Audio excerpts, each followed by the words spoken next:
अस्सलाम वालेकुम नाज़रीन, आप देख रहे हैं उर्दू न्यूज़ टीवी और अब तक की ब्रेकिंग न्यूज़ के साथ मैं हूं मोहसिन शहजाद। जंग हुई तो पाकिस्तान एटम बम मार देगा। कुछ अर्सा कबल पाकिस्तान को छोड़कर भारत की शहरियत इख्तियार करने वाले ने मोदी सरकार की नींदें उड़ा दी। जंग नहीं होनी चाहिए, जंग हुई तो पाकिस्तान एटम बम मार देगा। जंग से कोई मसला हल नहीं होगा। भारत को पाकिस्तानी फौज की सोच का बिल्कुल कुछ नहीं पता। पाकिस्तान से गद्दारी करके भारत की शहरियत अख्तियार करने वाले तारिक फतह की मोदी सरकारी को तंबिया।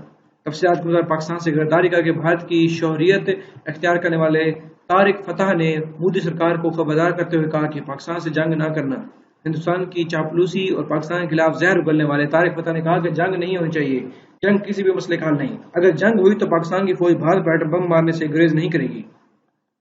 तारिक फतह ने मोदी सरकार को खबरदार करते हुए कहा कि पाकिस्तान के पास टेक्निकल जौहरी हथियार मौजूद हैं, इसलिए पाकिस्तान से जंग करना अक्लमंदी नहीं होगी। वाज़ेह कश्मीर के मामले में सिफारती सियासी और दिफाई मौज़ों पर बेपनाह जिल्लत और रसवाई समेटने के बाद भारतीय सरकार बौखलाहट का शिकार हो गई।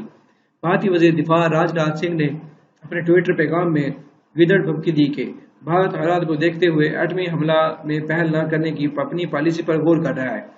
राजनाथ सिंह ने अपने बयान में कहा कि वो जौहरी हमले में पहल न करने के डॉक्ट्राइन पर कायम है, अगर ताहम मुस्तकबिल का फैसला हालात देखकर करेंगे। भारतीय वजीर दिफा राजनाथ ने अपने ट्वीट में कहा कि पोखरान वो इलाका है जिसने भारत को एटमी ताकत बनाया। पोखरान का एटमी धमाका अटल बिहारी वाजपेयी के जौहरी अज़ाइम का आकाश है।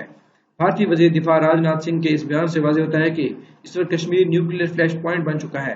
भारतीय वजीर दिफा के इस इश्तिहार अंगेज बयान के आलमी अमन के लिए खतरे की घंटियां बजा दी हैं। इससे वाज़ेह होता है कि भारत की हिंदू मुतसिब सरकार ने हिंदू राज के अज़ाइम की तकमील के लिए पूरे बरसगीर को एटमी जंग के दहाने पर ला खड़ा किया। भारतीय वज़ीर दिफा के इस ट्विटर पर बयान को दुनिया में बहुत तशवीश की नज़र से देखा जा रहा है।